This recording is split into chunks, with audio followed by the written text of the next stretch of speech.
kita ini, hidup kita ini adalah ruang maha kudusnya Roh Kudus. Jadi nggak main-main. Ini pertanggung jawabnya besar. Bukan suka-sukanya kita ambil kesempatan, bukan suka-sukanya kita ambil peluang, bukan suka-sukanya kita langsung melangkah, bukan suka-sukanya kita langsung mengambil keputusan. Walaupun itu sangat beragama dan terlihat sangat rohani, belum tentu. Tuhan punya porsinya masing-masing. Nah, Tuhan mengajar bahwa hidup kita ini baik suci, rumah tempat kediamannya Roh Kudus. Nah, dari yang saya renungkan dan coba bagi secara singkat bagi kita bahwa rumah Tuhan itu adalah hidup kita. Tapi Tuhan berbicara secara luar biasa lagi dari pewahyuan yang Tuhan taruh atas Rasul Paulus kepada jemaat Korintus bahwa dasar rumah itu nggak boleh yang lain, harus Tuhan Yesus Kristus. Amin. Makanya waktu Tuhan Yesus berkata adalah lebih berguna kalau aku pergi karena Roh penghibur, pengajar, Roh Kudus itu akan turun kepada kamu. Salah satu yang peran daripada Roh Kudus adalah dia akan selalu bersaksi tentang Yesus. Dia akan selalu mengingatkan apa yang diajarkan Yesus kepada para muridnya. Dia akan selalu membawa orang memuliakan Yesus. Jadi orang dipenuhi Roh nggak aneh-aneh. Doanya tetap kepada Bapa di surga. Ada kan orang terlalu ngeroh, ya kan? Good morning Holy Spirit dan lain-lain ya. Itu nggak apa-apa. Selamat pagi, kangen juga selamat pagi sama Tuhan Yesus, sama Bapa, ya kan? Mereka nggak saling cemburuan, mereka adalah satu, ya kan? Tapi kita perlu menyadari bahwa peranan Roh Kudus adalah kita sekarang menjadi muridnya Roh Kudus karena Bapa Yesus itu ada di surga. Roh Kudus yang saat ini, kata Tuhan Yesus, menyertai dan diam di dalam diri kita selama-lamanya. Nah, kita harus belajar menyadari akan dinamika ini. Jadi waktu kita bertemu dengan seseorang, bukan lagi maunya kita berbicara sesuatu, pemikirannya kita, idenya kita, pengalamannya kita, enggak. Alkitab berkata bahwa hidup kita sudah dibeli, sudah dibayar lunas, bahkan dibayar oleh darah Yesus. Hidupmu bukan dirimu lagi, melainkan hidup Yesus yang ada dalam hidup kita. Nah, ditekankan oleh ayat ini bahwa tubuh kita adalah miliknya Roh Kudus. Nah, bagian pertama dari rumah kehidupannya kita, dasar rumah itu harus Tuhan Yesus Kristus. Amin. Harus Tuhan Yesus Kristus. Bagaimana dasarnya bisa Tuhan Yesus Kristus? Renungkan firman tiap hari. Alkitab berkata dalam Yohanes 1 ayat 1 dan ayat 4, firman Tuhan itu adalah Kristus. Kristus itu adalah firman Tuhan. Supaya dasarnya kuat, maka mulai renungkan Injil, mulai renungkan firman Tuhan. Untuk merenungkan perjanjian lama, lihatlah bayangan tentang Kristus. Waktu lihat di perjanjian baru, lihat fokus pada Kristus. Pekerjaannya, karyanya, hatinya, perbuatannya. Bagaimana dia bersentuhan dengan anak-anak, dia bersentuhan dengan orang berdosa, bersentuhan dengan orang Farisi, orang Saduki, orang-orang ahli Taurat. Bagaimana dia bertemu dengan orang munafik. Apa yang dia benci, apa yang dia suka, apa yang dia rindukan, apa yang membuat Yesus menangis, apa yang membuat Yesus bersuka cita. Renungkan dalam firman Tuhan. Itu yang membuat kita tetap punya fondasi dasar rumah kehidupan kita, Yesus Kristus Tuhan. Amin. Nah, dikatakan bahwa Rasul Paulus bilang begini, waktu dasar rumah itu adalah Tuhan Yesus, berikutnya apapun yang akan dibangun di atas dasar atau fondasi itu, bisa perak, bisa emas, bisa permata, atau dikatakan juga apa? Kayu, jerami, dengan apa satu. Yang satu mudah terbakar, bahannya mudah terbakar. Walaupun dasarnya Yesus, bahannya mudah terbakar. Makanya kita bilang, kalau kita pakai bahan kayu, bahan jerami, kita akan terbakar. Tapi karena dasarnya Yesus tetap terselamatkan. Tapi seperti dalam api keluarnya, terselamatkan. Tapi kenapa seperti dalam api? Karena kita nggak maksimal dalam panggilannya kita.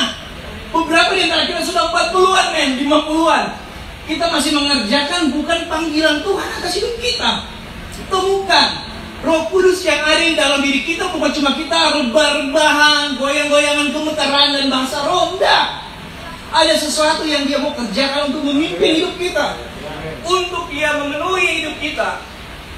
Kita perlu kosong dulu dari yang lain. Bagaimana mau penuh dengan Roh Kudus kalau di dirimu masih penuh dengan drakor, penuh dengan berita, penuh dengan Sekali lagi, hiburan nggak masalah.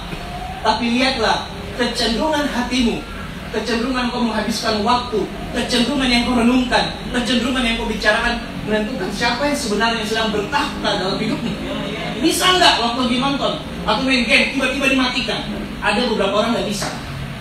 Nggak bisa kak, semakin tiba-tiba. Berarti masih terikat dengan iya. Kalau cuma just fun, hiburan suatu waktu mati nggak masalah.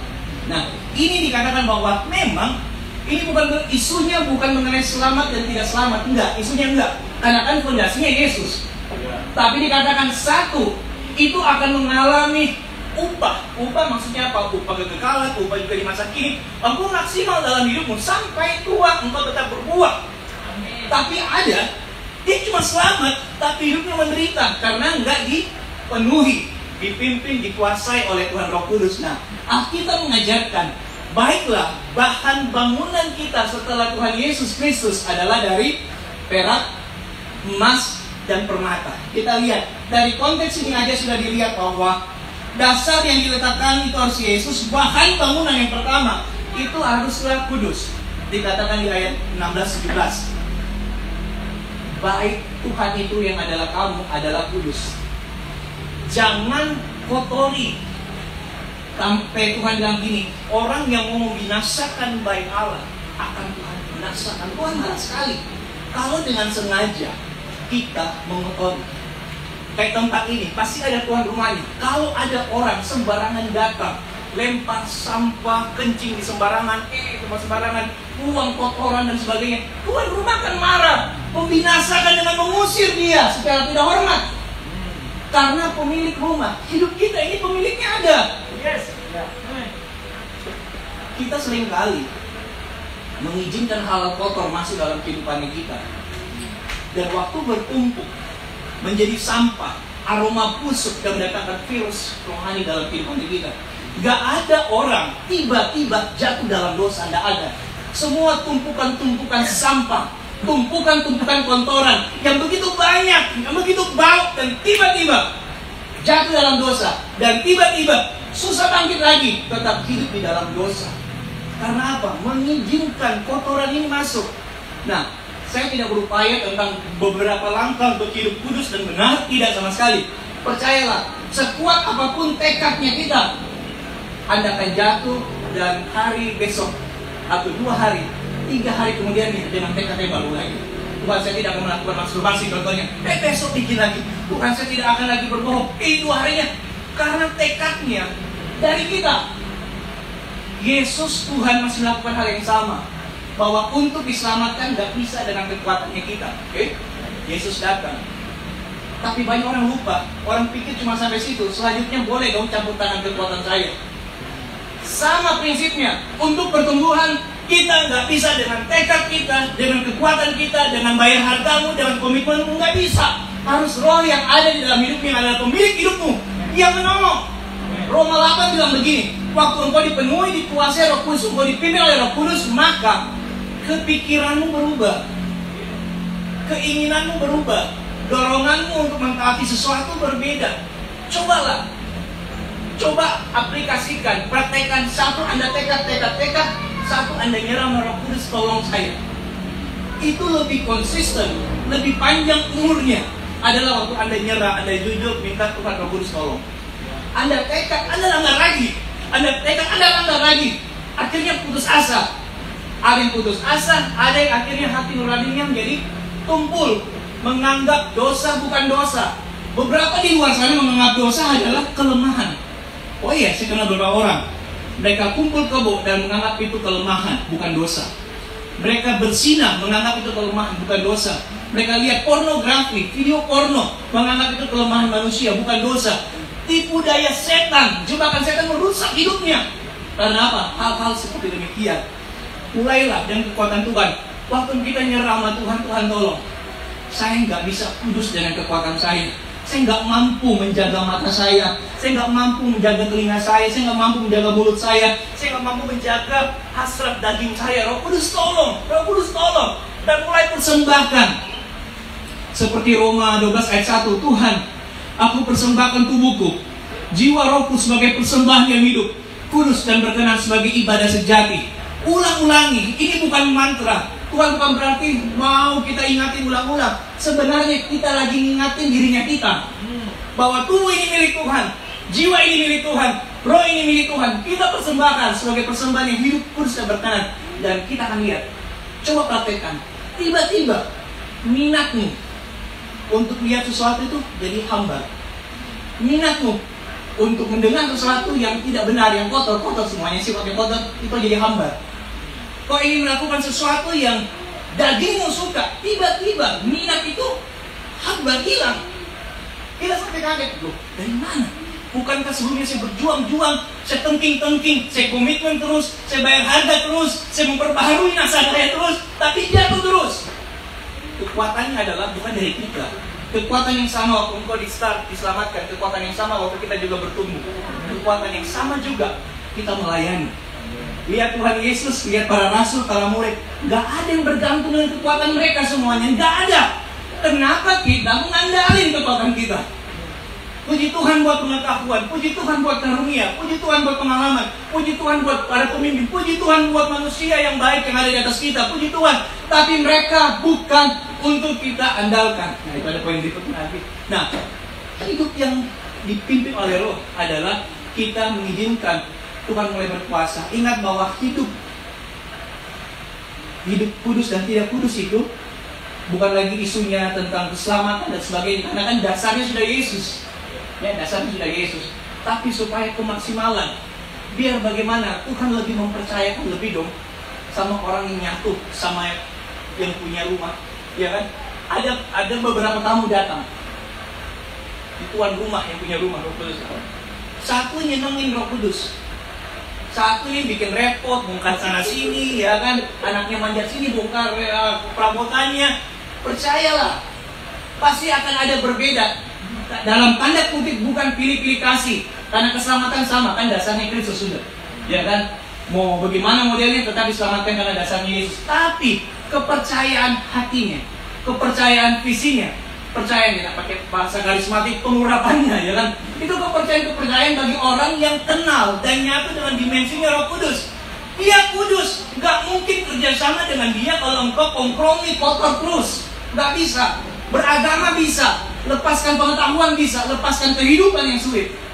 Nah, Tuhan akan pakai kita semuanya, walaupun cuma satu kata, satu huruf, satu kalimat, karena Roh Kudus akan mengubah banyak orang. Bukan karena kita kan cuma utusannya. Waktu kita diutus, dia yang berfirman, dia yang bekerja, bukan orang, bukan cuma saluran. Tapi dia mau bekerja sama orang-orang yang menyadari bahwa hidupnya kudus. Oleh karena Roh Kudus tinggal dalam diri kita. Nah, itu hal yang kedua. Bahan bangunan yang kedua, bahan bangunan berikutnya tidak menurut sistem dunia. Ada ayat seperti tadi di sebelum ayat 7, 16, 17, ayat 18 bahwa hidup jangan menurut dunia, sistem dunia, pola dunia. Nah, kita lihat di dalam 1 Yohanes 2 ayat 16 sampai 17 dikatakan gini, sebab semua yang ada di dalam dunia, yaitu keinginan daging, keinginan mata, serta keangkuhan hidup, kesombongan, bukanlah berasal dari Bapa, melainkan dari dunia. Dan dunia ini sedang lenyap dengan keinginannya. Tetapi orang yang melakukan kehendak Allah tetap hidup selama-lamanya. Kita mengasihi dunia karena Tuhan memang menciptakan kita, memperlengkapi kita, mengutus kita di dunia untuk memenangkan dunia bagi Tuhan Yesus. Amin. Tapi sistem dunia inilah dikatakan keinginan apa? Mata. Keinginan apa? Daging dan keangkuhan hidup. Sistem inilah yang benar-benar jangan menjadi bagian hidupnya kita. Jangan sampai menjadi porsinya kita. Kita bahan bangunan sistem dunia ini jangan menjadi bagian hidupnya kita. Orang di luar sana ngikutin apa yang diinginkan matanya, kita jangan. Ngikutin apa yang diinginkan kedagingannya, kita jangan. Mereka ngikutin untuk membanggakan, menonjolkan dirinya supaya dia terkenal orang nomor satu, orang paling pengaruh, orang terpandang, donatur yang baik, dermawan yang baik, orang yang mengerjakan ini, punya pengalaman. Oh, enggak. Yesus datang mengosongkan dirinya, dikasih contoh tinggalkan kemuliaan. Kita pun seperti demikian. Kita sangat-sangat tergoda untuk menikmati kemuliaan, membangun kemuliaan, menonjolkan kemuliaan. Jangan. Biarkan Yesus saja yang menjadi dasarnya, dan pemilik rumah itu yang adalah Roh Kudus yang ditonjolkan. Nah, sistem dunia ini jangan kita terpikir. Nah, bagaimana keinginan dunia ini masuk? Apa yang sering kita lihat, dengar, ucapkan, itu membentuk sesuatu dalam pikiran kita. Kita renungkan, akan menjadi sikap hati kita, mempengaruhi alam sadar dan bawah sadar kita. Ini pintu masuknya. Ada di kitab di Filipi atau Yudas bahwa Lot itu orang baik, tapi karena dia setiap hari melihat hal yang buruk di kitab Filipi, Yudas kalau nggak salah, dia melihat hal yang buruk, akhirnya jiwanya rusak. Makanya kan salah satunya setelah bertobat, Daud berkata gini, aku menetapkan syarat atas mataku. Dia bebas mau lihat apa saja, mau konsumsi apa saja, tapi dia menetapkan syarat. Ini masih bahasa perjanjian lama kok ini, dengan kekuatannya. Tapi maksudnya adalah dia nggak sembarangan melihat di sosial media, di internet, dengan siapa saja. Kadang-kadang keinginan mau ini kuat, ya kan? Lihat peluang, lihat kesempatan, lihat dengan nafsu, lihat dengan macam-macam yang mendrive kita jangan. Biarkan Roh Kudus yang menuntun. Makanya waktu persembahkan Tuhan, aku persembahkan tubuh jiwa rohku. Roh Kudus penuhi, kuasai, pimpin cara aku melihat. Roh Kudus penuhi, kuasai, pimpin cara aku mendengar. Roh Kudus penuhi, kuasai cara aku berkata-kata. Tidak sembarangan kau lihat, tidak sembarangan kau dengar, tidak sembarangan kau ucapkan. Dan masih modern. Banyak orang pikir sudah jadi nggak modern ini kayak begini. Siapa bilang? Cuma tetap pakai sosial media kok, ya kan? Tetap juga masih mengerjakan yang lain, tapi ada yang dari dalam yang mengarahkan minat-minat ini kan alam bawah sadar, dan minat-minat dorongan ini tidak terlihat, tapi itu akan muncul waktu engkau sendirian di rumah, sendirian kamar mandi, sendirian. Apa yang ada di dalam itu akan keluar. Nah, Tuhan mengajarkan bahwa minta Roh Kudus tolong supaya tidak melihat gambar video pornografi. Oh ya, saya tanya ada kenalan pendeta, pas mau dikasih saya dia punya laptop, dia kan dia lupa hapus di stories dong. Oh no, memang situs porno semua. Gembala, salah satu denominasi. Oh, satu lagi di handphonenya, seperti demikian. Ini banyak sekali masih punya fantasi. Ada yang lagi ngaku fantasinya, maaf sama istrinya, fantasinya sama orang lain. Ada kayak gitu. Ada yang dia pernah sharing sama saya punya istri juga tentang hal yang sama kayak begitu. Jadi hal-hal yang gila, hal-hal yang cabul, hal-hal yang sina itu jadi dikompromikan dan biasa. Dia menganggap hal itu biasa dilakukan, biasa diucapkan, biasa dibecandai. Biasa kenapa? Sistem dunia sudah membuat biasa kok bagus itu yang pornografi, biasa kok kalau bagus tunjuk sombong, biasa kok kalau mengikuti keinginan dan gue. Kenapa diskon sana diskon sini ya? Kalau diskon sesuai dengan sebelumnya, Anda sudah membutuhkan sesuatu, sudah ada list yang kita buat, dan tiba-tiba momentum kairos. Tapi kalau tidak ada kebutuhan, tidak ada perencanaan, muncul dan Anda mengikuti itu keinginan mata. Tapi kalau betul-betul Anda membutuhkan dan terbuka kesempatan, sudah, itu waktunya yang tepat. Nah, yang berikutnya, bahan bangunan yang terakhir nanti dilanjutkan sama rekan saya, adalah tidak mengandalkan. Ini perhatikan, kita harus jaga-jaga. Tidak mengandalkan dan mengidolakan manusia. Kalau kita lihat di ayat sebelumnya, Rasul Paulus mengajarkan jangan ngandalin orang pintar, orang berhikmat. Bahkan dilanjutkan, bahkan orang yang dikaruniakan atasmu. Disebut siapa? Paulus, Apolos, Kefas. Hati-hati. Kadang-kadang kita mengidolakan, maaf ya, bapak rohani kita. Pikir semua paradigma yang dilepaskan adalah tuntunan Tuhan bagi kita. Belum tentu. Kadang-kadang itu arahan personal bagi dia. Dia lepaskan prinsipnya. Tapi pelaksanaannya kita hanya menangkap prinsipnya. Nggak copy paste langsung begitu. Karena Tuhan punya karya sendiri. Roh Kudus dalam pemimpin rohani kita memimpin dia. Roh Kudus juga dalam diri kita memimpin kita. Kita menghormati nasihat, doanya, bahkan semua pengajaran yang ada. Tapi Alkitab berkata, jangan idolakan Paulus. Jangan idolakan siapa? Apolos. Jangan idolakan Petrus atau Kefas. Jaga baik-baik. Ini khusus orang-orang rohani. Bahkan juga orang kadang-kadang mengandalkan, dulu kita ada beberapa motivator dunia, kita suka juga lihat bagus membangun kejiwaan, tapi nggak membangun roh itu ya, membangun kejiwaan, motivasi dan sebagainya. Tapi jangan sampai perkataan bahkan mereka manusia ini, baik yang kita sebut sekuler ataupun pemimpin dan rohani, bahkan para rasul hebat, orang-orang hebat yang terkenal dipenuhi Roh Kudus, terkenal dengan karunia, terkenal dengan jawatan mereka, terkenal dengan anugerah Tuhan bagi mereka, belum tentu engkau harus mendapatkan tuntunan pribadi. Para pemimpin, Kak Arta dan para penatua hanya mengkonfirmasi apa yang Tuhan telah bicara bagi saya, bagi Nando, bagi teman-teman yang ada. Mengkonfirmasi, kita harus belajar temukan, dengar Tuhan sendiri. Tuhan perbaiki, pulihkan kita, arahkan kita. Kita dengar, wah, oh iya, Tuhan berbicara bahwa nggak bisa sendiri-sendiri. Kita harus akurat. Kak Okta meneguhkan, Kak Arta meneguhkan, Kak Adrian meneguhkan, yes, meneguhkan. Tapi jangan satu baru bicara, sendiri. Satu bicara 2 orang, satu bicara 3 orang, satu bicara main kelompok, satu bicara tak ombak-ambing. Umur semakin menipis, ya kan? Tenaga semakin menipis, uang makin menipis. Maksudnya banyak yang dikeluarkan nggak tepat sasaran.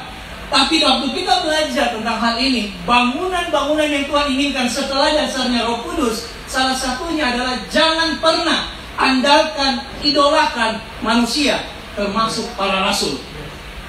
Amin. Maksudnya apa? Bukan berarti dia kan nggak mengajarin, nggak hormatin. Karena dipakai bahasa 3 orang ini Tuhan karuniakan. Tapi Roh Kudus yang kasih, tapi tetap jangan diandalkan. Meskipun dikasih untuk mementor kamu, membapai kamu, jangan andalin.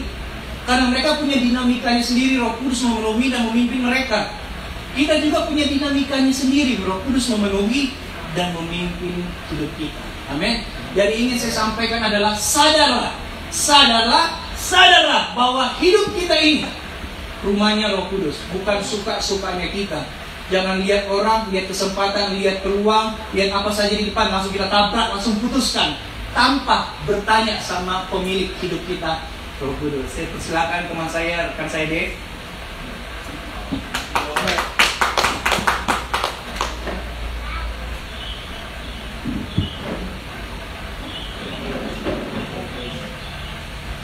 Luar biasa tadi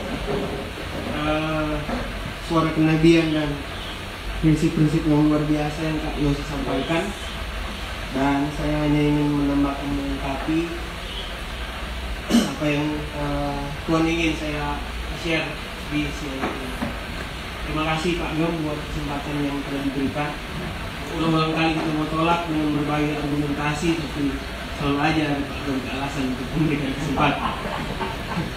Jadi anugerah buat kita untuk bisa berbagi buat teman-teman di siang hari ini.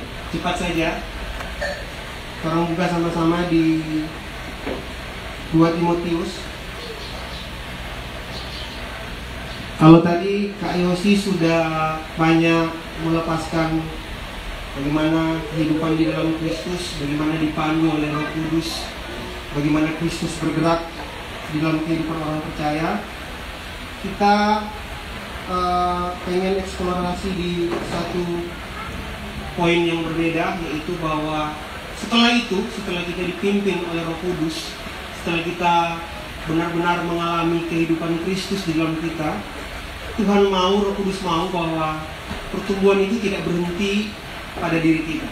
Amin. Ada satu statement yang berkata begini: Kristus yang berdiam di dalam diri kita akan terus bergerak melalui diri kita. Yang setuju katakan amin. Sekali lagi, Kristus yang berdiam di dalam diri kita akan terus bergerak, memberkati, memperlengkapi, menginjil, melayani orang lain melalui diri kita. Oke. Kalau bahasa simpelnya adalah kita diberkati untuk kita bisa menjadi berkat untuk orang lain. Kita baca sama-sama surat Timotius, 2 Timotius pasal yang kedua, ayat yang pertama dan ayat yang kedua. Sebab itu hai anakku, baca sama-sama, 2, 3. Sebab itu hai anakku, jadilah kuat oleh kasih karunia dalam Kristus Yesus.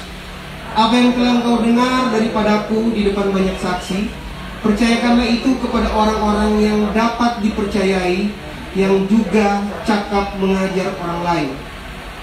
Kalau teman-teman suka belajar tentang penulisan surat-surat Paulus di Perjanjian Baru, kitab Timotius ini ditulis Paulus itu mendekati hari-hari akhir dia, hari-hari kematiannya.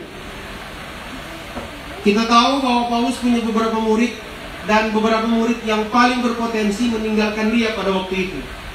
Ada Demas, kemudian saudara bisa mundur satu pasal 2 Timotius 2 ayat pasal yang pertama, kemudian ayat 15-16. Ada orang-orang yang Paulus secara spesifik menyebut nama-nama mereka. Mereka tergiur dengan keinginan duniawi dan mereka meninggalkan Paulus pada waktu itu. Makanya ketika Paulus memberi pesan penting kepada Timotius, dia meninggalkan 2 pesan yang harusnya ketika kita bertumbuh di dalam Tuhan dan kita punya orang-orang yang kita muridkan atau kita bapai, kita mentoring, kita meninggalkan pesan yang luar biasa yang seperti Paulus lepaskan buat Timotius. Oke? Jadi kitab ini ditulis Paulus menyampaikan pesan ini kepada Timotius karena Paulus tahu persis perjalanan Timotius seperti apa. Paulus memahami anak ini seperti apa. Okay. Relasi Timotius dan Paulus ini seperti apa. Ada ayat-ayat yang saya coba ringkas, nanti teman-teman bisa baca di rumah.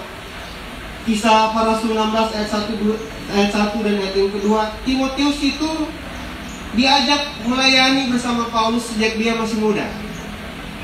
Itu yang pertama. Paulus berinisiatif mengajak Timotius. Kita tahu persis Timotius ini punya ayah seorang Yunani dan ibu seorang Yahudi. Sampai suatu ketika Paulus bilang anak mesti disunat supaya anda tidak jadi batu sandungan buat orang-orang Yahudi. Dan Timotius memberi diri dan dia mengikuti perjalanan Paulus pada waktu itu. Kemudian di Roma 16:21, 1 Tesalonika 3 ayat 2, Paulus menyebut Timotius sebagai rekan sekerja dia. Dia tidak mengatakan bahwa Paulus itu asistennya. Dia tidak mengatakan bahwa Timotius itu adalah orang suruhannya, tapi dia berkata Timotius itu apa? Rekan sekerja, punya strata yang sama dengan Paulus, bukan asisten dan bukan orang yang sekedar membantu Paulus, tapi Paulus menyebut dia rekan sekerja, punya posisi yang sama, punya kemampuan yang sama, bahkan punya penetrasi pelayanan yang sama. Kemudian ada beberapa ayat lagi, 1 Korintus 4 ayat 17. Paulus di mana-mana di setiap jemaat Paulus memuji kesetiaan dan Paulus banyak mempercayakan banyak hal buat Timotius. Dan yang terakhir di 1 Korintus 4 ayat 17, Paulus menyebut dia sebagai anak. Satu ketika Paulus pernah bilang begini di jemaat Korintus, kamu punya beribu-ribu pendidik, kamu punya banyak pengajar, tapi hanya aku satu Bapa di dalam Tuhan. Pembapaan yang Paulus sampaikan kepada Paulus bukan cuma sekedar sebuah penamaan, bukan cuma sekedar apa yang Paulus mau sampaikan kepada jemaat pada waktu itu dan kita pada waktu ini, bahwa begini, relasi yang kuat seseorang membuat seseorang itu bisa menyebut dia anak rohani pasti. Nah, dari ayat-ayat itu kita bisa belajar bahwa Paulus punya relasi yang kuat dengan Timotius. Sistem pertumbuhan yang terjadi sangat begitu natural ketika seseorang begini, mengalami proses pemulihan, proses pertobatan daripada Tuhan. Tadi Kak Yosi sudah bilang bahwa begini, ketika orang dipimpin oleh Roh Kristus, orang adalah anak Kristus. Ketika orang mulai dipimpin oleh Roh Allah, orang dengan kemampuan untuk menilai mana yang dari Tuhan dan mana yang bukan dari Tuhan. Amin. Roh Kudus memberikan setiap orang percaya ketajaman memilah bahwa ini penting, ini tidak penting, ini layak, ini tidak layak, ini benar, ini tidak benar. Dari sisi itulah bahwa pertumbuhan rohani adalah hal yang mutlak buat setiap orang-orang yang mengikut Tuhan atau yang orang kenal sebagai anak-anak Tuhan. Mutlak. Coba bilang kiri kanan. Pertumbuhan rohani itu mutlak. Nah, ketika Paulus berbicara kepada Timotius dengan cepat saja, karena saya hanya melengkapi, berikut boleh sharing warung kopi, kedai kopi Esbil atau di mana? Iya, murah. Kalau orang rohani Pak Richard tahu, so pernah tadi itu, yang Cindoni tahu. Khusus garam ada diskon 10%. Kalau bilang aduh rugi tuh orangnya. Nasihat yang pertama yang Paulus lepaskan buat Timotius begini, ayat yang pertama, jadilah kuat karena kasih karunia di dalam Kristus. Bukan jadilah kuat karena ini, karena ngana rajin melayani, bukan ngana rajin begini, dengar khotbah, bukan. Jadilah kuat apa? Oleh kasih karunia. Nah, saya coba belajar lah, baru belajar. Kata jadilah kuat di sini sebenarnya langsung saja bahasa Yunaninya itu disebut endinamo, sebuah kata pasif sebenarnya. Tapi beberapa terjemahan termasuk LAI menerjemahkan itu katanya jadi kata aktif. Jadilah kuat. Padahal ada beberapa terjemahan yang menjadi referensi beberapa pengajar, mereka berkata bahwa jadilah kuat di situ adalah kata pasif, bukan kata aktif. Makanya ada beberapa terjemahan, ada dari sekian banyak terjemahan, ada 2 terjemahan berkata bahwa di situ bukan cuma sekedar be strong, tapi apa disebut be strengthened. Jadi dikuatkan terus menerus. Nah, kata dikuatkan tidak akan pernah terjadi dengan kekuatan sendiri.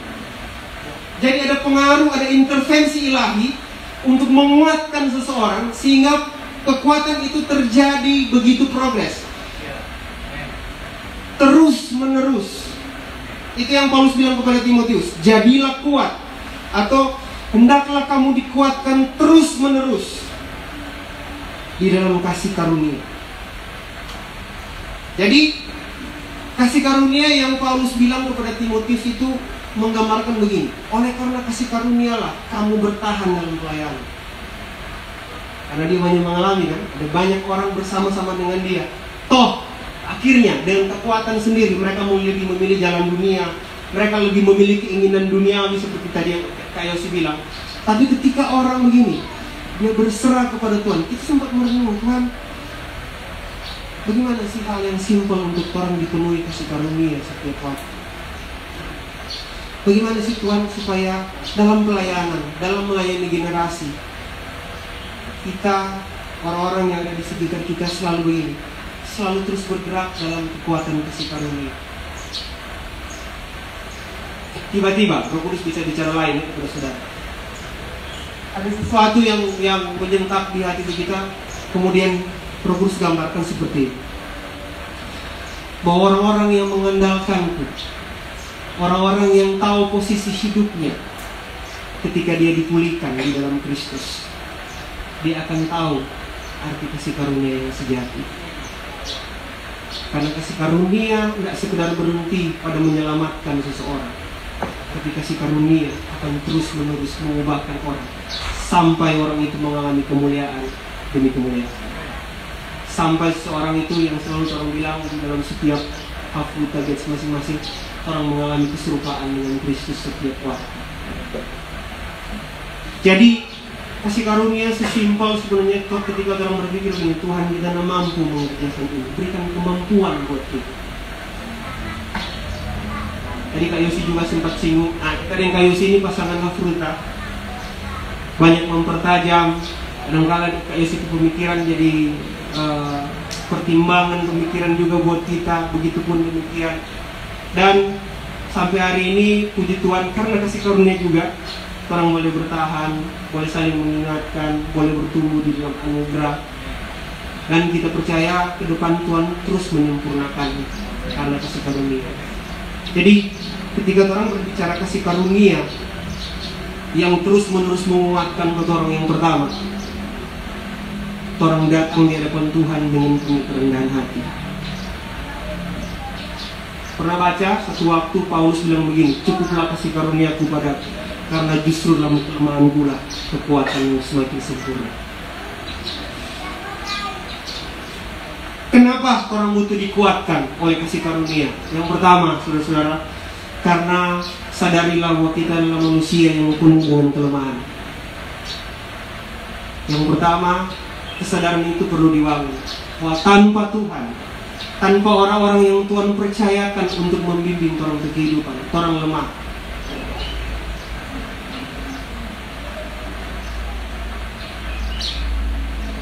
Orang sekelas Paulus, dia mencapai sebuah tingkat perenungan yang paling tinggi tentang kelemahan. Sampai akhirnya dia boleh berkata begini, justru dalam kelemahan pula kekuatan Tuhan semakin sempurna. Coba bilang suami istri samping kiri kanan yang begini, kasih karunia Tuhan yang membuat orang kuat. Nah ini karena istri beda duduk bisa pisah. Jadi berikut, apalagi bapak-bapak bela tua, istri mesti duduk di samping. Yang sudah punya pasangan, kau Pak Richard mesti duduk di samping supaya teman-teman jangan sesuatu jengkal.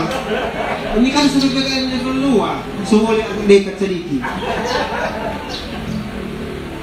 Kenapa orang perlu dikuatkan? Karena orang tidak mampu dengan kekuatan sendiri. Orang butuh anugerah Tuhan yang turun dari tahta Tuhan.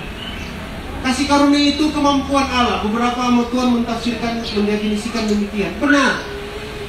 Divine influence yang turun dalam setiap pribadi orang-orang yang berkata begini, Tuhan, kita butuh Tuhan. Kita penuh kelemahan Tuhan. Dalam banyak hal, dalam pemikiran, dalam pelayanan, dalam berbagi dengan orang-orang, kan punya keterbatasan. Jadi kesadaran itu yang perlu orang bangun. Kesadaran buat orang lemah, kedua orang tidak mampu yang begini. Orang sering takut. Timotius seorang yang luar biasa, tapi kalau belajar biografi Timotius sendiri, Timotius punya satu sifat yang Paulus selalu ingatkan dia. Dia punya ketakutan. Entah secara pembawaannya dia. Makanya Paulus bilang begini, orang butuh kekuatan Tuhan untuk menjadikan orang berani dalam banyak hal. Dalam pelayanan, dalam keluarga, kadang-kadang ada ketakutan-ketakutan yang bisa muncul dengan keadaan yang sekarang semakin tidak menentu, tidak pasti. Tapi orang butuh anugerah untuk itu. Ada yang bisa memastikan semua keadaan ini? Tidak ada. Pakar-pakar ekonomi memprediksikan, kita nggak bisa memastikan keadaan ke depan akan lebih baik, tapi tidak bisa dipastikan. Tadi malam kita nonton pembukaan PON, Presiden bilang begini, saat-saat ini adalah saat-saat yang sudah semakin baik, tapi dia tidak bisa memastikan bahwa keadaan sudah baik. Tapi dalam Kristus ada kepastian. Amin. Coba bilang suami istri, dalam Kristus ada kepastian. Pasti. Apa kepastiannya? Pemulihan. Pasti. Kita, nah ini keluarga. Kadang-kadang dengan dalam keluarga, kalau kita gagal salah, kita bilang, saya mau berdoakan, tolong kita masih lemah di sisi ini. Ya memang istri kan itu penolong setelah Roh Kudus kan. Jadi laki-laki itu berbahagia lah tuh Kak dia bilang, karena ada dua penolong. Roh Kudus yang adalah penolong, dan yang kedua sebagai suami, istri adalah penolong. Oh, kuat sekali katanya. Kita ke Bapak Ruan ini kuat sekali. Amin. Karena dia banyak meneladankan itu, Pak. Dan di mana-mana ini bukan cuma sekedar filosofi, tapi ini sebuah realita, fakta yang harus diklaim. Di mana-mana yang ditolong selalu lebih kuat. Yang di mana-mana penolong selalu lebih kuat daripada yang ditolong. Amin. Makanya ada satu bagian di Alkitab kita lupa begini, istri itu adalah pewaris tahta kasih karunia. Pewaris kasih karunia apa? Teman pewaris kasih karunia. Aduh, semua jarang baca kitab itu ya. Sampai lupa. Tapi orang-orang yang mengajar keluarga mesti hafal mati itu ya. Kalau kita kan jarang. Lagi dalam proses besar jadi lupanya apa-apa. Ada kasih karunia atau Pak Gam? Lupa kan? Kalau orang udah bahas itu, kalau dia lupa begitu sering kali begini. Nutrisi waktu bertumbuhnya tidak bagus. Jadi sering lupa. Hari Jumat Pak Gem kasih ingat. Ini kan Roh Kudus selalu mengingatkan dia, puji Tuhan. Tapi kalau senatural biasa orang lebih tua lebih paling lupa. Betul Pak Richard?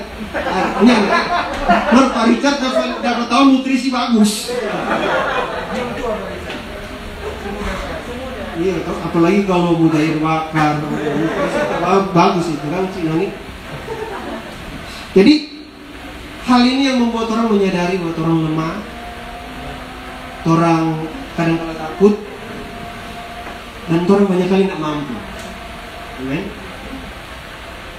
Nggak ada orang yang hebat. Bisa saja orang hebat di mimbar ini. Bisa saja orang hebat ketika dia mempresentasikan sesuatu. Bisa aja dia hebat berretorika. Tapi tidak. Kehidupan anak-anak Tuhan itu diuji terbanyak di rumah. Atau di hafluta, di komunal masing-masing. Komunitas hati, hati.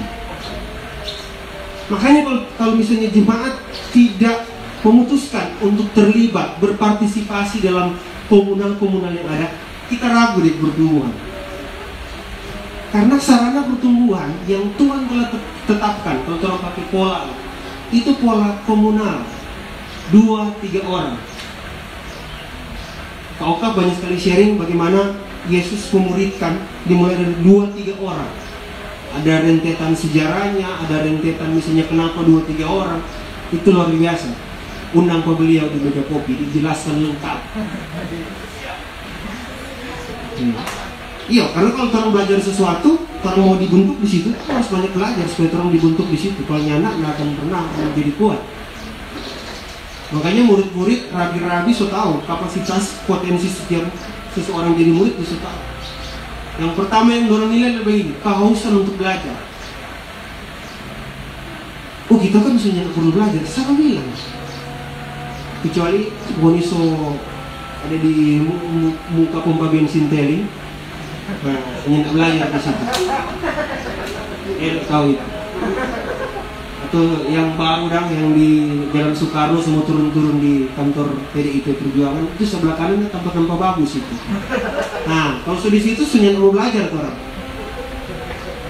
Tapi selama orang masih bernafas, selama orang masih hidup, selama orang masih berinteraksi dengan orang lain, orang butuh belajar.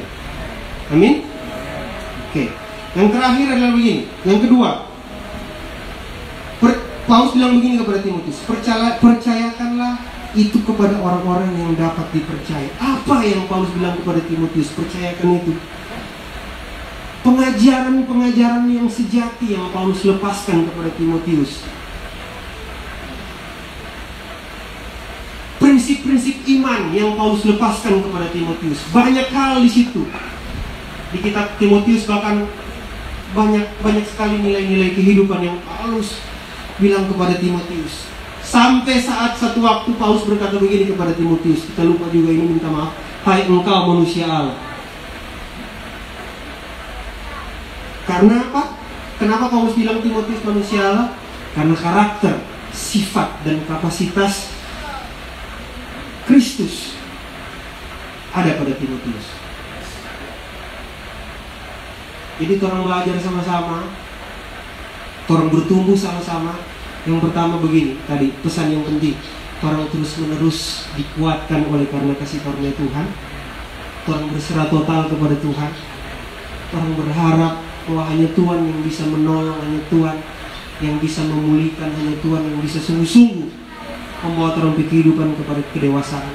Dan yang kedua begini, hal-hal yang telah orang terima, hal-hal yang sejati, prinsip-prinsip kebenaran yang orang yakini sama-sama, itu sungguh-sungguh akan mengubahkan orang kehidupan.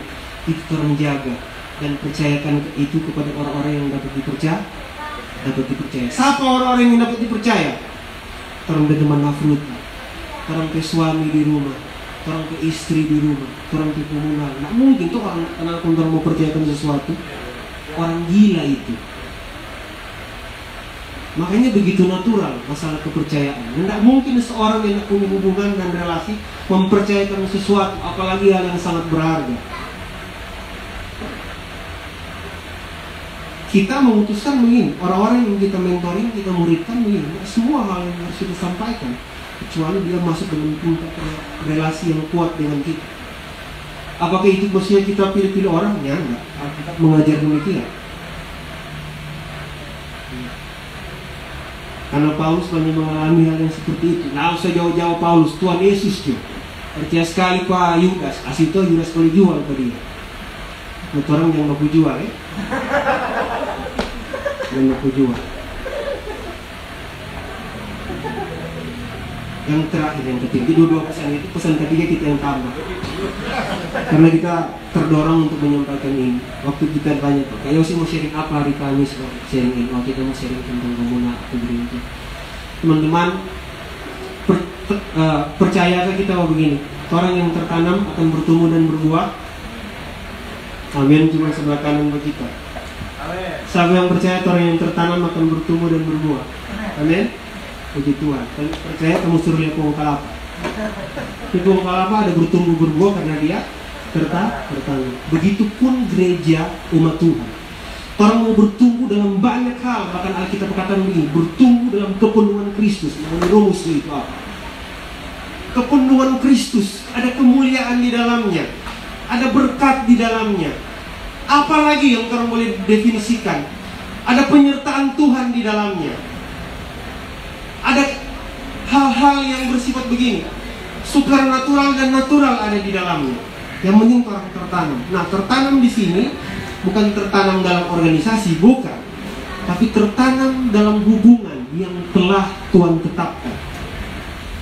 Dalam keluarga orang kuat, dalam komunal orang kuat, di gates masing-masing, hafruta di masing-masing. Itu yang membuat orang kuat. Garam ini tidak dikenal dengan banyak jumlahnya, tapi dikenal dengan pengaruhnya. Amin. Garam ini tidak sekedar dikenal dengan begini, orang mulai eksis di sosial media. Tidak, itu akan lenyap, hilang. Tapi orang akan dikenal kayak begini, karena orang melepaskan hal-hal sejati dimanapun orang berada. Semakin kesini kita semakin menyadari, bapak-bapak penatua, bahwa kekekalan itu, kesejatian itu tidak perlu satu dunia tahu, tapi hanya perlu Roh Kudus dan Kristus yang tahu.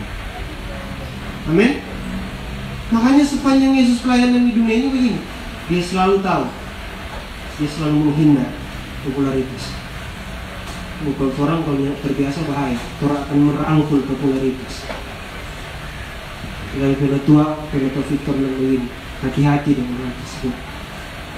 Karena yang namanya godaan kan selalu menggoda. Tapi ketika orang punya pegangan, yaitu firman Allah, teladan Yesus Kristus yang telah mengajarkan orang demikian, orang tidak akan pernah terjebak dengan hal-hal demikian. Karena orang tahu mana yang sejati, mana yang esensi. Amin. Tertanam, bertumbuh, dan berbuah. Itu sebuah proses natural. Kalau hari-hari ini ada yang belum punya komunal, ada yang belum punya gates, pertama berdoa, kemudian nanti kakak-kakak yang ada akan mendoakan dan mempersiapkan itu. Karena itu sarana pertumbuhan yang paling Tuhan ingin orang kerjakan. Afruta, teman diskusi, teman berbagi, teman berdoa, teman mengaku dosa, dan banyak hal. Ya. Amin. Ada pertanyaan? Sebelum kita serahkan ke Pak Gembala, tolong akan mempersiapkan diri untuk perjamuan kudus. Ya, ada pertanyaan kan? Nanti berikut ada pertanyaan ya, karena belum bisa bilang turun model kebaktian interaktif. Dan yang mungkin baru negara Manado ada 2 pembicara. Mar yakinlah bahwa orang memberikan ini karena apa yang Tuhan ingin orang kerjakan. Kita dengan Yosi selalu bersuka cita bahwa selesai melayani dan teman-teman bilang terima kasih. Shalom. Nanda.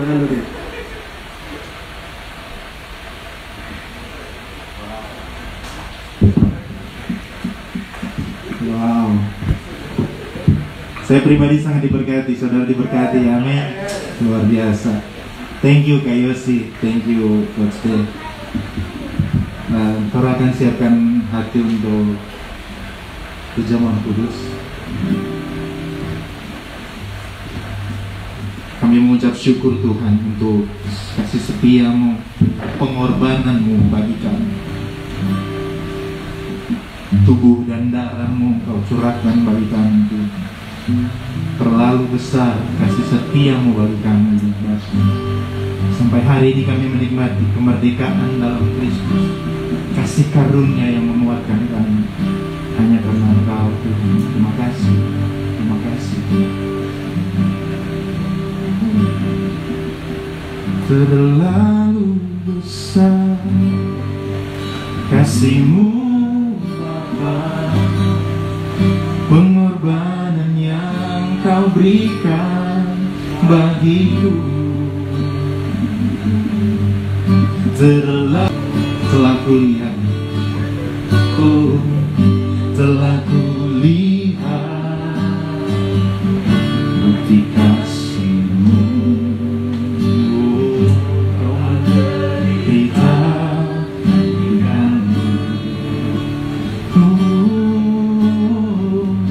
dengan darah-Mu,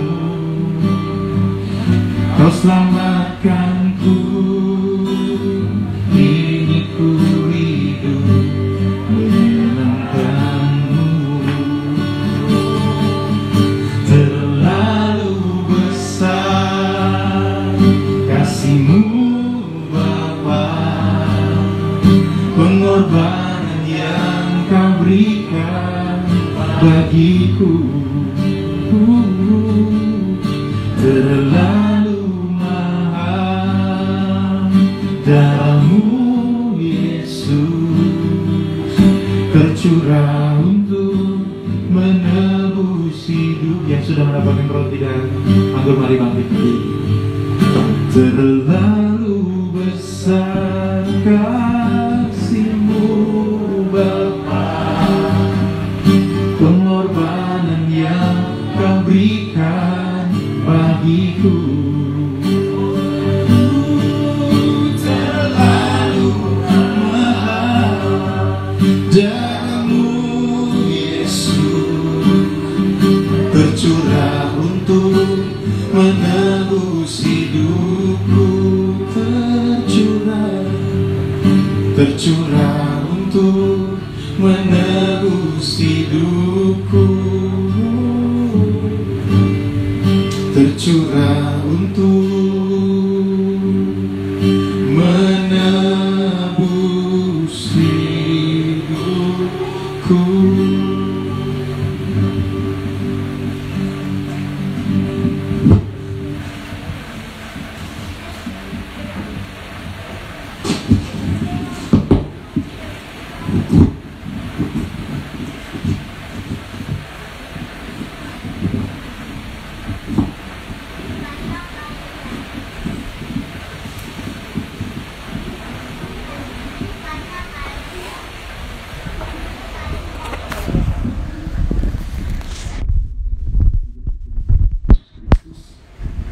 Sudah mendengarkan firman Tuhan yang mengatakan bahwa kita adalah bait Allah, tempat kediaman dari Roh Kudus.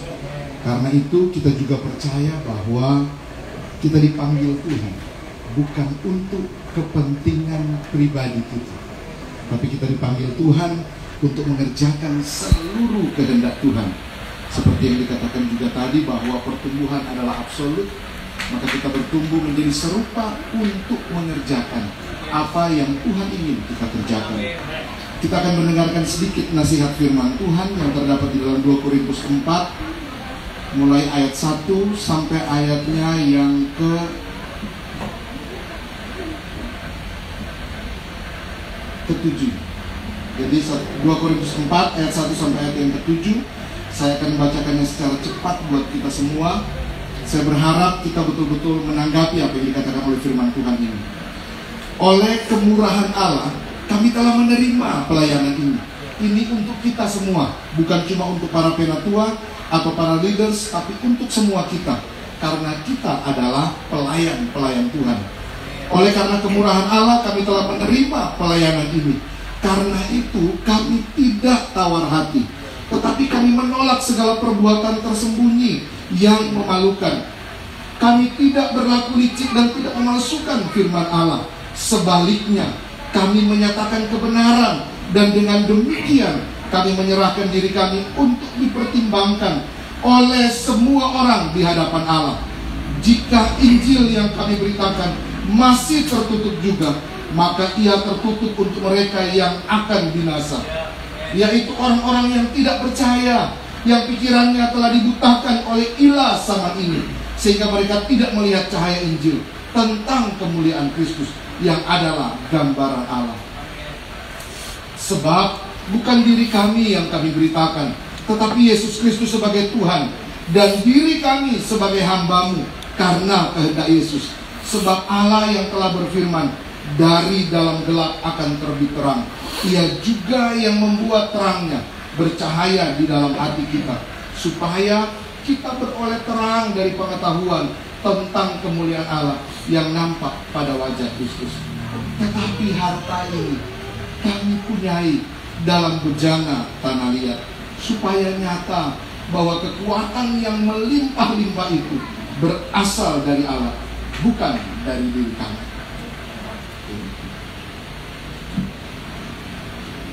Kita akan mengikuti perjamuan. Sebelum kita mengikuti perjamuan, saya mengajak kita satu di dalam doa. Mari kita berdoa. Kami mengucap syukur untuk pengorbanan Kristus bagi kami. Tuhan, tidak dapat dilukiskan dengan kata-kata. Terlalu mahal darahnya, tapi itu dicurahkan untuk menebus kami, untuk membenarkan kami, untuk melayakkan kami di hadapan-Mu. Sungguh Tuhan begitu sabar dari sejak kami bertingkah seperti kanak-kanak. Kadang-kadang kami egois, kadang-kadang kami memang hanya mengerjakan kepentingan diri kami. Kadang-kadang kami masih jatuh di dalam dosa. Tetapi kasih-Mu Tuhan, tetapi cinta-Mu terus memanggil kami pulang untuk datang kepadamu, menerima kasih karunia demi kasih karunia, menerima kebenaran demi kebenaran, supaya kami menjadi kuat di dalam Tuhan, supaya kami boleh bertumbuh dan semakin hari semakin serupa dengan Engkau. Terima kasih untuk cinta yang ajaib, yang luar biasa, yang begitu hebat itu Tuhan, yang membuat kami menjadi seperti apa saat ini kami di hadapan Tuhan. Semakin hari semakin dewasa. Kami bersyukur, kami percaya oleh darah Yesus, oleh firman-Mu, kami telah dikuduskan untuk boleh mengambil bagian dalam perjamuan, untuk boleh menjadi satu dengan apa yang sama yang digambarkan melalui perjamuan ini, yaitu tubuh dan darah-Mu. Terima kasih Tuhan. Kami bersyukur dan mengembalikan segala hormat, pujian, kemuliaan hanya buat Tuhan Yesus. Dalam nama Tuhan Yesus, haleluya. Amin.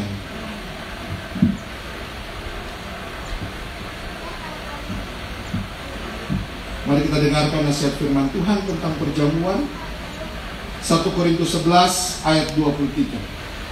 Sebab apa yang telah kuteruskan kepadamu telah aku terima dari Tuhan, yaitu bahwa Tuhan Yesus pada malam waktu Ia diserahkan mengambil roti, dan sesudah itu Ia mengucap syukur atasnya. Ia memecah-mecahkannya dan berkata, inilah tubuhku yang diserahkan bagi kamu. Perbuatlah ini menjadi peringatan akan aku. Mari kita angkat roti yang ada di tangan kanan kita. Mari sama-sama kita mengucap syukur sambil mengingat tubuh yang dipecah-pecahkan buat kita. yang olehnya kita boleh menjadi satu dengan Bapa, Putra, dan Roh Kudus, dan menjadi satu di dalam komunitas, menjadi satu di dalam keluarga Allah. Mari kita mengucap syukur. Terima kasih untuk tubuhmu yang dipecah-pecahkan, yang olehnya kami boleh mengambil bagian di dalam seluruh hidupmu, supaya menjadi nyata atas kami. Namun kami hidup, tetapi bukan kami sendiri lagi yang hidup, melainkan Kristuslah yang hidup di dalam kami. Terima kasih dalam nama Tuhan Yesus Kristus. Mari kita makan dengan penuh ucapan syukur. Dalam nama Tuhan.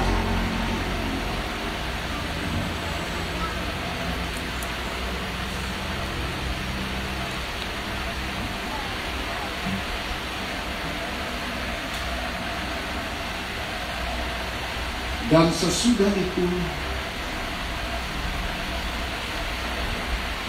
demikian juga ia mengambil cawan sesudah makan, lalu berkata, cawan ini adalah perjanjian baru yang dimeteraikan oleh darahku. Perbuatlah ini setiap kali kamu meminumnya, menjadi peringatan akan aku. Mari kita angkat anggur yang di tangan kanan kita. Mari kita mengucap syukur. Terima kasih Tuhan. Darah yang dicurahkan bagi kami adalah darah-Mu Tuhan. Darah yang dicurahkan bagi kami adalah perjanjian yang teguh, yang mengikat kami kepadamu. Karena firman Tuhan berkata, barang siapa mengikatkan dirinya dengan Tuhan, ia menjadi satu roh dengan Tuhan. Kapan terjadi pertama-tama dari pihaknya Tuhan, mengikat kami menjadi satu dengan Tuhan. Kami percaya ketika darah dicurahkan, nyawamu dianugerahkan menjadi milik kami. Kami hidup, tapi bukan kami lagi, melainkan Tuhan yang hidup di dalam kami. Kami percaya ketika darah dicurahkan, kami dibenarkan, kami disucikan, kami dikuduskan dan dilayakkan. Ketika darah-Mu dicurahkan, kami diampuni, kami disembuhkan Tuhan. Tidak ada sakit di dalam tubuh kami. Firman Tuhan berkata, oleh bilur-bilur Tuhan Yesus, kamu telah sembuh. Kami percaya Tuhan, bilur-bilur Tuhan Yesus menyembuhkan kami, menyembuhkan luka-luka dalam fisik kami, tetapi juga menyembuhkan luka-luka dalam batin kami. Kami telah disembuhkan. Bahkan darah yang dicurahkan memperbaiki setiap hubungan yang rusak, memulihkannya di dalam nama Tuhan Yesus Kristus. Kami bersyukur untuk darah-Mu Tuhan. Dalam nama Tuhan Yesus, mari kita minum anggur ini sebagai lambang dari darah Yesus yang telah dicurahkan buat kita.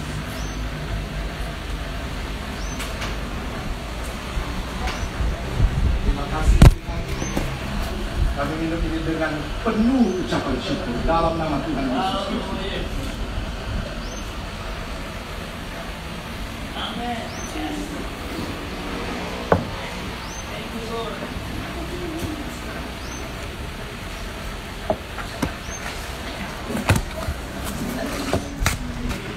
Kalau ada satu kata kunci yang mesti kita ingat dalam setiap perjamuan, firman Tuhan katakan apa?